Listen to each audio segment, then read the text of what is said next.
Hi, hello, வணக்கம் நேயர்களே! இது ரெட்ரோ மூவிஸ். நான் நிலையாள். இன்னைக்கு நம்ம பார்க்க போறது ஒரு படம் ரிவ்யூ இல்லங்க. ஒரு சில 90ஸ்ல வந்த பேய் படங்கள பத்தின ரிவ்யூ தான். பேய் படம்னு சொன்னோனே பழைய நினைவுகள்லாம் வருதுங்க. சேருக்கு அடியில ஒளிஞ்சிட்டு பார்த்தது, அம்மாவுக்கு பின்னாடி ஒளிஞ்சிட்டு பார்த்தது, படம் பார்த்த பிறகு நைட்டெல்லாம் தூங்காம இருந்தது, காய்ச்சல் வந்தது எல்லாமே ஞாபகம் வருதுங்க. அப்படி இருக்கும் அப்போ வந்த பேய் படங்கள்லாம். இப்பயும் பேய் படங்கள் நெறையா வருதுங்க. ஆனா, நம்மளே கெஸ் பண்ணிடலாம் அடுத்த சீன் என்ன வரப்போகுதுன்னு. அப்போ வந்த படங்கள்லாம் அந்த மாதிரி கிடையாதுங்க. அந்த மியூசிக்கா இருக்கட்டும், அந்த ஒரு சில கேரக்டர்கள் வரும்போது, அவங்க குடுக்குற பேக்ரவுண்ட் மியூசிக்லயே நம்ம அரண்டு போயிறணும். அந்த அளவுக்கு இருக்குங்க. வாங்க நம்மள பயம்படுத்தின ஒரு சில பேய் படங்கள பத்தி இந்த எபிசோட்ல பார்க்கலாம். பேய் படம் அப்படின்னு சொன்னோனே நம்மளுக்கு ஃபஸ்ட்டு ஞாபகத்துக்கு வர்றது 13ஆம் நம்பர் வீடுங்க. இந்த படம் எடுத்தாலும் எடுத்தாங்க. அதுக்கப்புறம் அந்த 13ங்கிற நம்பரை கேட்டாலே நம்மளுக்கு பயந்தாங்க. அப்படி ஒரு படம் இது. ஒரு காட்டு பகுதியில் ஒரு ஒரு ஒரு பங்களாவில் ஒரு புதுசாக குடித்தனம் போவாங்க ஒரு குடும்பம். அது பேய் வீடுன்னு தெரியாமையேவும். அந்த படத்தில் இன்னொரு ஒரு திகிலான காட்சி இருக்கும். அங்கே அந்த வீட்டில் ஒரு ஃபோட்டோ இருக்கும். அந்த ஃபோட்டோவுக்குள்ளே ஒரு வீடு இருக்கும். அதுக்குள்ளே மாட்டிக்கிட்டு அவங்க வெளியே வர்ற பாடு அப்பா அது சொல்லவே முடியாதுங்க. எப்படிடா இந்த வீட்டிலேருந்து இவங்கெல்லாம் தப்பிப்பாங்கன்னு நம்மளுக்கே ஒரு பயம் வந்துடும். அந்த அளவுக்கு எடுத்து வச்சுருப்பாங்கங்க. சீனுக்கு சீன் திகில் தாங்க. அந்த பேக்ரவுண்டு மியூசிக்லேயே நம்ம அரண்டு போய் உட்காந்துருப்போம். இந்த லிஸ்ட்டில் அடுத்து வர்றது ஜமீன் கோட்டைங்க. ஐயோ, அந்த ஊரா? அந்த ஊரை பார்த்தே பயப்படுற மக்கள். இப்படி தாங்க படம் பில்டப்போட ஆரம்பிக்குது. ஒரு ஊரில் அப்பா, பொண்ணு, அண்ணா, தங்கச்சி பாசம் இப்படி ஒரு ஒரு குடும்பமாக தாங்க காமிப்பாங்க. அப்புறம் அதில் ஒரு வில்லி பாட்டி வருங்க. அந்த பாட்டியை பார்த்தாவே நம்மளுக்கு பயமாக இருக்கும். இது வந்து பூர்வ ஜென்ம கதையை வச்சு இருக்குங்க. ஒரு ராஜா இளமையாகவே வாழணும்னு நினைப்பார். அதை எதிர்க்கிற தளபதிக்கு ஒரு காதல், இப்படி வந்து ஒரு கதை போகுங்க. இதில் அந்த ஆவிகளோட ஆட்டங்கள் இதெல்லாம் வந்து பயங்கரமாக எடுத்திருப்பாங்கங்க. இதில் ஒரு சீன் பார்த்திங்கன்னா, ஒரு டாக்டர் அம்மா வருவாங்க கன்லிங் கிளாஸ் போட்டுட்டு. அப்போ திடீர்னு அவங்க அந்த கண்ணாடியை கலட்டுவாங்க, கண்ணே இருக்காது.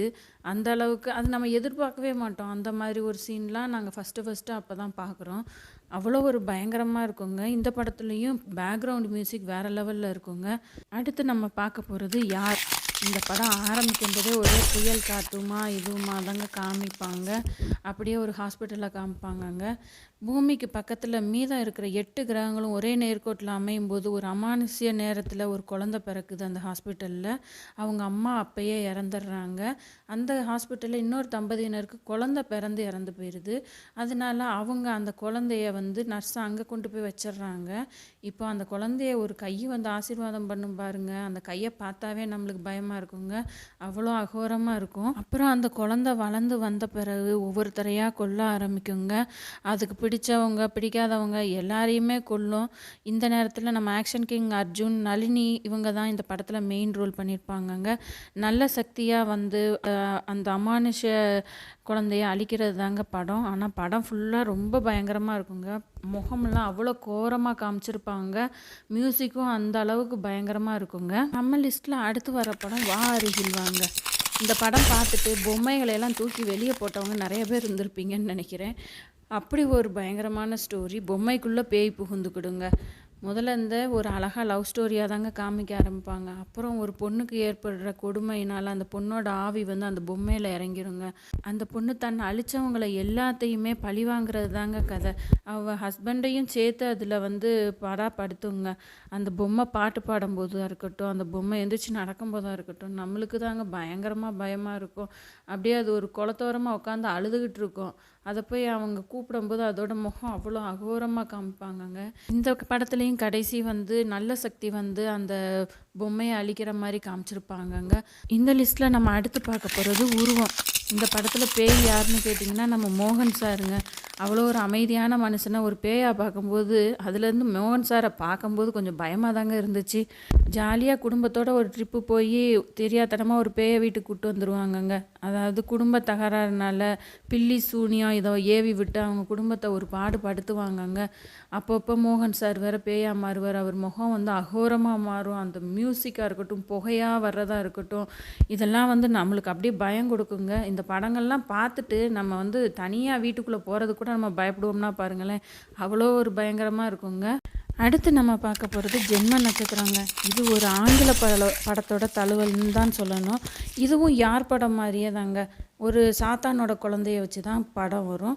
தலையில் வந்து 3/9 எழுதியிருக்கும். இதை பார்க்கும்போதே பயந்தாங்க. இந்த நம்பர்களை வந்து பயமுறுத்துனதே இந்த பேய் படங்கள் தாங்க. குழந்தைகள பார்த்தா கொஞ்சணும்னு தோணுங்க. ஆனா இந்த படத்துல வர குழந்தைய பார்த்தா பயப்படாதவங்க இருக்கவே முடியாது. ஏன்னா, அந்த மாரி ஒரு பேக்ரவுண்ட் மியூசிக்ல அந்த குழந்தைய காமிப்பாங்கங்க. அப்பா அது அவங்க அம்மா, அப்பா எல்லாரையும் ஒரு வழி பண்ணிருங்க. அவ்வளோ ஒரு கொடூரமா அவங்களெல்லாம் கொலை பண்ண ட்ரை பண்ணுங்க. அந்த குழந்தைய பார்த்துக்கிறதுக்கு ஒரு எலிசபெத்துன்னு ஒரு வேலைக்காரி இருப்பாங்க. அவங்கள பார்த்தாவே நம்மளுக்கு பயமா இருக்குங்க.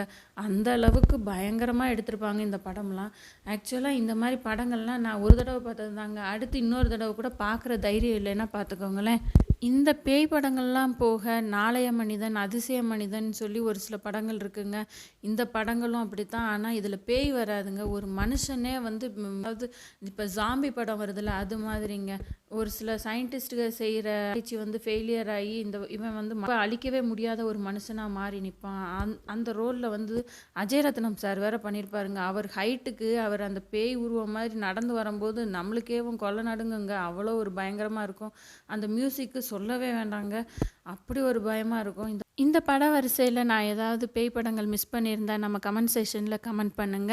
உங்களோட இந்த பேய் படங்கள் பார்த்த எக்ஸ்பீரியன்ஸை கூட நம்ம கூட ஷேர் பண்ணுங்கங்க.